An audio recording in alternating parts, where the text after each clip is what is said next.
Պարոն Զուրաբյան, մանրամասն թվարկեցիք քրոնոլոգիան, ամեն դեպքում հարցը ինչու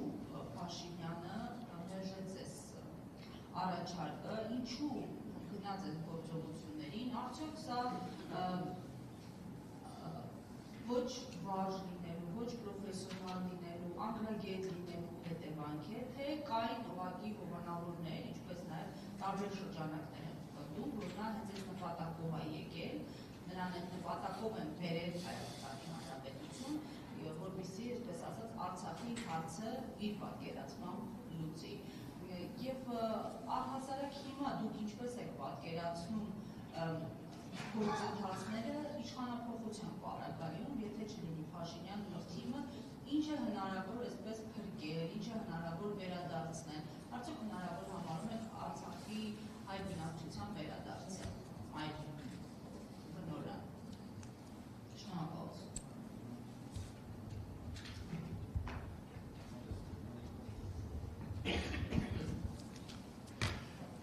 Առաջին հարցը դա ըստ էության ձեր արկնարկներն է մասին, որ Նիկոլ Փաշինյանը կատարել է պետական դավաճանություն եւ պիտի դատվի Հայաստանի քրեական օրենսգրքի համաձայն։ Այսինքն ենթադրությունը այն է, որ նա հավաքագրվել է օտար երկրյա ծառայությունների կողմից եւ այս ամենը արել է հետեւողականորեն կատարելով օտարածին օրակարգերի կողմից եւ պետությունների կողմից տրված հանձնարարությունները։ Նայեք, սա արդեն քրեական օրենսգրքի շրջանակներում բան է, մեղադրանք է։ Նման բան ասելու համար մենք կարող ենք կասկածել եւ կարող ենք ենթադրել եւ կարող ենք անգամ համարյա համոզված լինել, որ այդպես էլ եղել է։ Բայց ես չեմ կարող նման բան պնդել, քանի դեռ չունեմ անհերքելի ապացույցներ։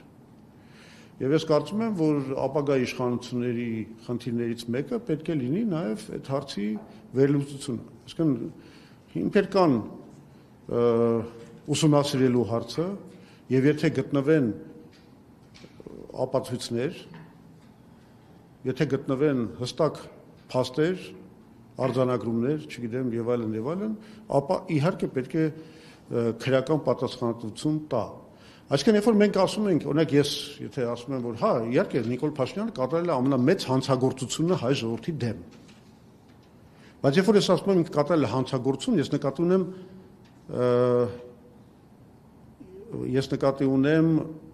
այսպես ասեմ, պատկերավոր առումով, քաղաքական առումով հանցագործություն, ոչ թե քրեական օրենսգրքի։ Օրինակ, բանի առումով հայ առաքելական եկեղեցու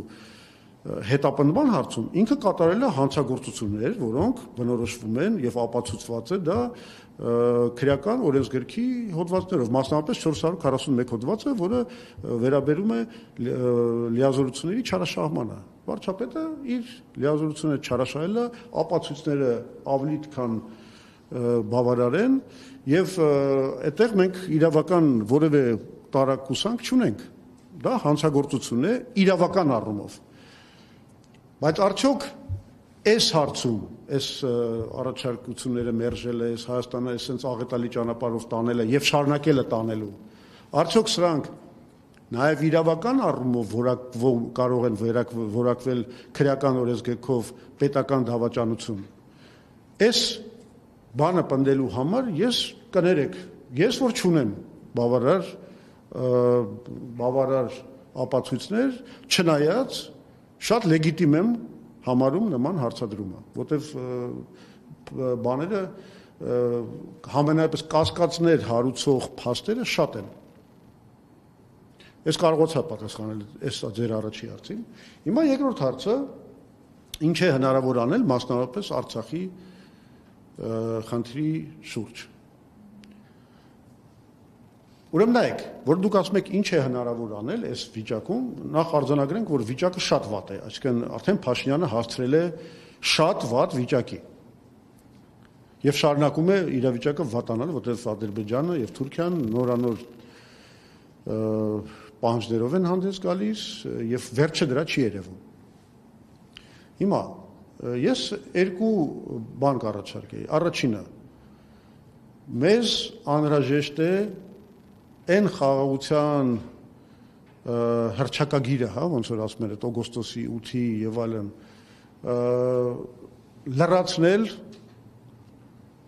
լրացնել շատ կարևոր բաղադրիչներով, որոնք այս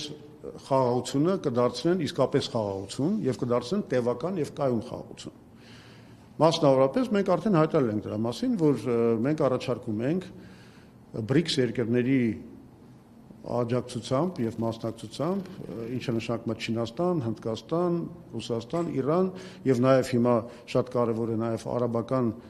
Միացյալ Էմիրատների մասնակցությունը, կառուցել Հայաստանը Իրանի հետ կապող երկաթուղի, որը Հայաստանը այս կառուցվելիք, ասենց ասենք, խաղաղության պայմաններում մեզ կհանի միակողմանի կախվածությունից Ադրբեջանից եւ Թուրքիայից։ Սա շատ կարևոր բան է, եթե մենք ուզում ենք պահպանվել, շարունակել պահպանվել որպես ինքնիշխան պետություն։ Իսկ դա նշանակում է նաև քաղաքականության վերանայում, դա նշանակում է, որ մենք պետք է հրաժարվենք ինչ-որ մեկի սատելիտը դառնալու այս քաղաքականությունից, մենք պետք է դառնանք իսկապես անկախական երկիր, անկախ երկիր, ինքնիշխան երկիր, որը բոլոր ուղղություններով զարգացնում է իր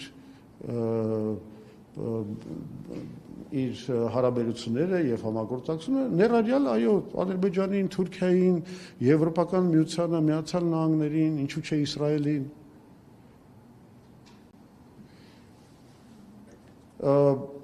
Հիմա Ղարաբաղի, հենց կոնկրետ Արցախի հարցով, ինչ է հնարավոր անել։ Ուրեմն եկեք միասին sense ազգովի sense բարձր մտածենք էլի։ Հնարավոր է, որ այսօր որևէ արցախահայ վերադառնա Ալիևյան Ադրբեջան, բռնատիրական այս երկրի տակ իր բռնատիրական օրենքներով, իր խտրականությամբ, իր պահանջներով, որ այդ մարդիկ դառնան Ադրբեջանի քաղաքացիներ, ծառայեն ադրբեջանական բանակում հայերը եւ նաեւ ասենք դա այդ ամբողջը ունիտար Ադրբեջանի պայմաններում, երբ որ ասենք դատախազները, միլպետները, դատավորները բոլորը նշանակվելու են Բաքվից։ Ու շատ հնարավոր է, որ բոլորը լինեն ադրբեջանցի։ Մի պետությունում, որի այսօրվա պաշտոնական գաղափարախոսությունը կառուցված է հայատյացության վրա։ Հնարավոր է, ես չեմ կարծում, որ Արցախահայերի մեջ այդպիսի գժեր կան, որ պատրաստ են գնալ եւ ապրել Ալիևյան ռեժիմի տակ։ Չի լի դες բան։ Դրանից մաթեմատիկական ճշգրտությամբ հետևում է երկրորդ եզրակացությունը, որ ուրեմն դա հնարավոր կլինի մենակ մի պարագայում, եթե Ադրբեջանի ինչ որ հրաշքով տեղի ունենա ժողովրդականացում, որը կներեք ոչ ոք չի հավատում դա, կամ հա եւ այդ հայատյաց այդ գաղափարախոսության վերանայում, որ դրանից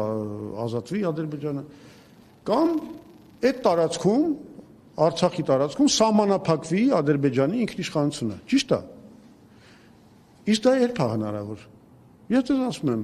ինքնիշխանության սահմանափակում Արցախի տարածքում հնարավոր չի դիվանագիտական ճնշմամբ, հնարավոր չի։ Ուրեմն մենք խոսում ենք պատերազմի մասին։ Իսկ պետք է խոսել պատերազմի մասին։ Ես շատ կասկածում եմ։ Ես կարծում եմ, որ ստեղծված վիճակում ամենաճիշտ բանը հետևյալն է, որ մենք պետք է ճանաչելով եւ պաշտպանելով Արցախահայերի պատմական իրավունքը վերադառնալու իրենց պատմական հայրենիքը, այնուամենայնիվ հասկանանք, որ այսօր պետք է կենտրոնանանք շատ ավելի կարևոր խնդիրների, որոնք ի դեպ կաջակցեն նաեւ այդ խնդրի իրականացմանը ապագայում։ Դա ո՞րն է։ Մենք կներեք, եթե սենց շարունակենք, ոնց որ Փաշինյանի կառավարությունը անում է, Ղարաբաղցի կարող է Հայաստանում չմնա, կամ կարող է ցրվեն, կամ այսինքն այդ համայնքը կարող է լուծվի։ Մենք ինչա, բերել ենք իրանց ստեղ, որ չզբաղվենք իրանցով, որ իրանք թողեն գնան, իզգոյ դառնան այստեղ։ Մարդիկ ասենք եղել են բժիշկ, չգիտեմ, փաստաբան, դատախազ, չգիտեմ, եւ այլն իրենց բանում, այստեղ ինչի չեն կարող այդ իրենց մասնագիտությամբ աշխատել։ Ուրեմն պետք է մենք իրանց ինտեգրենք, չէ՞։ Ես չեմ ասում դրանով պոկենք Արցախից։ Ես ասում եմ դրանով պահպանենք Արցախահայությունը որպես ինչ ասեմ, կարևորագույն ուժեղ համայնք, որը գոնե հետագայում միգուցե կարողանա վերադարձը կատարել, բայց այսօր ասել, որ գիտեք, ես ավանտյուրիզմ եմ համարում, այն ուժերի ասած, նրանք ասում են, հա, այս ընտրությունները մենք հաղթենք ու կվերադարձենք Արցախահայերին Լեռնային Ղարաբաղ։ Ում եք ֆռցնում։ Կամ ինչ եք ասում։ Ասում եք, որ հիմա մենք պատրաստ ենք Ադրբեջանի հետ պատերազմի ու գնալու ենք այդ պատերազմում հաղթենք։ Ում եք։ Չէ, միջազգային երաշխիքների դեպքում հնարավոր է, բայց այդ միջազգային երաշխիքների նշանակում է Ադրբեջանի ինքնիշխանության սահմանափակում։ Այսինքն Ադրբեջանը պիտի համաձայնվի, որ ասենք ընդ կան դիտորդներ, կան ինչ որ խաղաղարար ուժեր, չգիտեմ միջազգային հանրության կողմից։ Ադրբեջանը չի համաձայնվի դիվանագիտական ճնշումների ներքո ու չկա տենց ճնշում աշխարհում, այսօր չկա ու չի կարող լինի մոտակա ժամանակում, որը ասենք կպարտադրի Ադրբեջանին գնալ նման իր ինքնիշխանության սահմանափակման Արցախի հանրապետության տարածքում գումարած ինչ որ միջազգային երաշխիքներից տեղ չի լինի այդպես բան։ Եկեք հեքիաթներով չապրենք։ Երազում ենք ինչ որ անիմաստ բաների մասին, որ ինչ։ Այսօր Հայաստանի Հանրապետությունը փրկելու բան ունենք մենք, կներեք։ Հայաստանի Հանրապետությունը միջազգայինորեն ճանաչված սահմաններում փրկելու առաքելություն ունենք։ Այդ Փաշինյանն է այդպես արել, որ մեր առաքելությունը իջել է այդ մակարդակի։ Բայց մենք հիմա ունենք այդ առաքելությունը։ Եկեք դրանով զբաղվենք։ Սա էր իմ ասածը։